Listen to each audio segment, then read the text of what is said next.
Radhe Radhe guys, मैं आशा आप सबका स्वागत करती हूँ। आज हम पढ़ेंगे भागवत महापुराण का गजेंद्र मोक्ष पाठ। श्रीमद् भागवत महापुराण की जय। उसको कोई नहीं बचा सकता, पत्नी पुत्र संबंधी कोई भी उसे नहीं बचा सकता। काल के मुख में से वही छूटेगा जिसको परमात्मा का दर्शन होगा।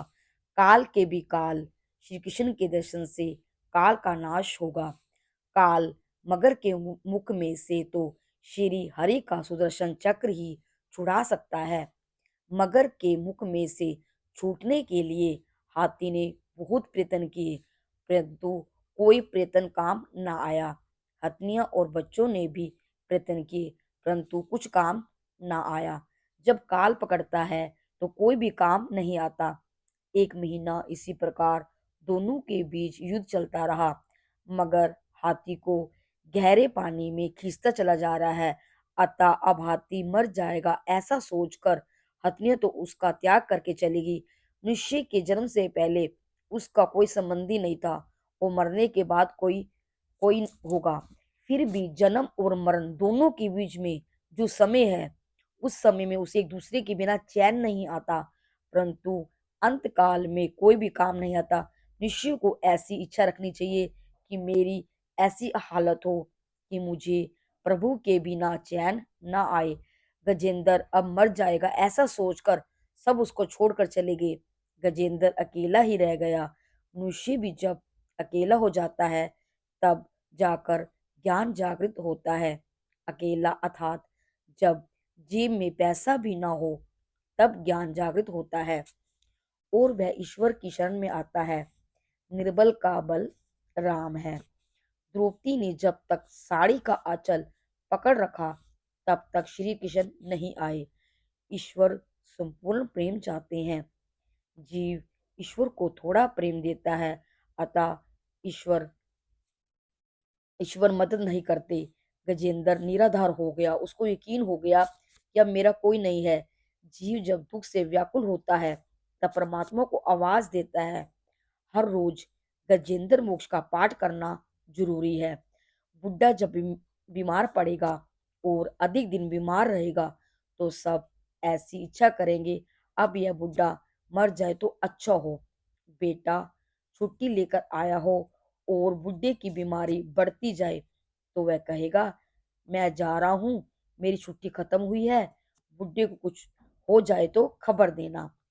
जीव जब मृत्यु शैया पर अकेला होता है तब उसकी हालत गजेंद्र जैसी होती है। अंतकाल में जीव को ज्ञान होता है, परंतु तब वह ज्ञान उसके कुछ काम नहीं आता। मनुष्य घबराता है और सोचता है कि मैंने मरने की कोई तैयारी नहीं की है, अब मेरा क्या होगा। जहाँ जाकर वापस आना होता है, ऐसे सफर के लिए तो मनुष्य बहुत तैयारी करता है, परंतु वहां जाकर वापस लौटना नहीं होता। ऐसे सफर के लिए वह कुछ भी तैयारी नहीं करता। परमात्मा को राजी करोगे तो तुम्हारा बेड़ा पार होगा। यह गजेंद्र पशु है। पशु होकर भी वह परमात्मा को आवाज देता है, परंतु मनुष्य तो मृत्युशैया पर पड़कर भी हाय हाय करता है। पर हाय हाय करने से अब क्या मिलेगा। गजेंद्र जब अकेला हो गया तो उसको यकीन हो गया कि अब ईश्वर के सिवा मेरा कोई नहीं है। ईश्वर के आधार के बिना जीव निराधार है। अंत में सब छोड़कर चले जाते हैं। जिनके लिए सारे जीवन का भोग दिया वे भी छोड़कर चले जाते हैं। अंतकाल में जीव पछताता है, हाय हाय करके उसकी जान जाती है। अंतकाल में हाय हाय करके हृदय जलाना नहीं चाहते हो तो अभी से हरि का नाम लेना शुरू कर दो। आज से श्री हरि का स्मरण करोगे तो अंतकाल में भी श्री हरि ही याद आएंगे। पशु संग्रह नहीं करता है, मनुष्य संग्रह करता है। मनुष्य आने वाले कल की चिंता करता है। काल ने पाँव को पकड़ा हुआ है, यह भूलना नहीं चाहिए। पाँव की शक्ति क्षीण हो जाए तो मान लेना कि मरने का समय आ गया है। जब गजेंद्र बहुत व्याकुल हो गया तब वह स्तुति करने लगा। गजेंद्र ने जो श्री हरि की स्तुति की उसकी बड़ी महिमा है। संसारी लोगों को गजेंद्र की तरह नित्य श्री हरि की स्तुति करनी चाहिए। इस स्तुति करने से अज्ञान का नाश होता है और मरण सुधरता है। काल जब जीव को पकड़ने के लिए आता है, तब वह प्रभु को पुकारता है कि हे नाथ, आपकी शरण में आया हूँ। जीव जब चारों ओर से निराधार बन जाता है, तब पूर्व जन्म के संस्कार से और सत्कर्मों से वह प्रभु की शरण में जाता है।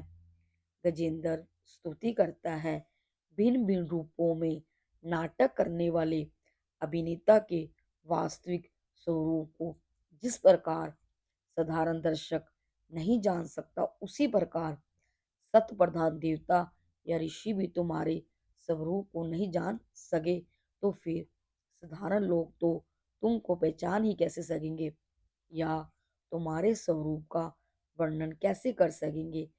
ऐसे दुर्गम चरित्र वाले हे प्रभु, मेरी रक्षा करो। पशु तुल्य अविद्याग्रस्त जीव की अविद्या रूप फांसी को सदा के लिए काटने वाले अत्यंत दयालु और दया करने में कभी भी देरी ना करने वाले नित्य मुक्त प्रभु की शरण में आया हुआ मैं वंदना करता हूँ।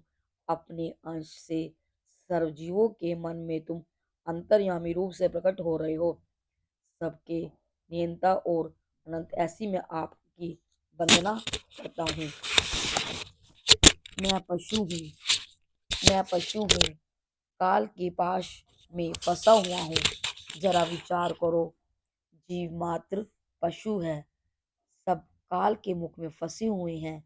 मुझे काल से बचाओ। जहाँ काल का भय ना हो, वहां मुझे ले चलो। जहाँ काल है, वहां दुख है।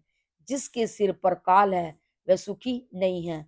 जहाँ काल ना हो, ऐसे अपने निज धाम में ले चलो। जो लोग शरीर, पुत्र, मित्र, घर, संपत्ति और स्वजनों में असक्त हैं, उनको तुम्हारी प्राप्ति होनी अति कठिन है, क्योंकि तुम स्वयं गुणों की आसक्ति से रहित हो। जीवन मुक्त पुरुष अपने हृदय में तुम्हारा निरंतर चिंतन करता है। सर्व ज्ञान स्वरूप सर्व समर्थ परमात्मा को मैं नमस्कार करता हूँ। नाथ, इस मगर के पास से छोड़कर मैं जीने की इच्छा नहीं रखता हूँ। हाथी का शरीर अंदर और बाहर दोनों ओर से अज्ञान रूप आवरण से ढका हुआ था। ऐसे शरीर को रखकर क्या फायदा। मैं तो आत्म प्रकाश को ढक देने वाले उस अज्ञान रूप आवरण से छूटना चाहता हूँ, जिसका काल क्रम से अपने आप नाश नहीं होता। उस अज्ञान आचरण का तो केवल आपकी कृपा से या तत्व ज्ञान से ही नाश होता है। हे नाथ, मुझ पर कृपया करो। शरणागत की रक्षा करने वाले हे प्रभु, मेरी रक्षा करो। मैं तुम्हारी शरण में आया हूँ। राधे राधे गाइस, बाकी का पार्ट कल करेंगे हम। राधे राधे, अगली वीडियो में मिलते हैं।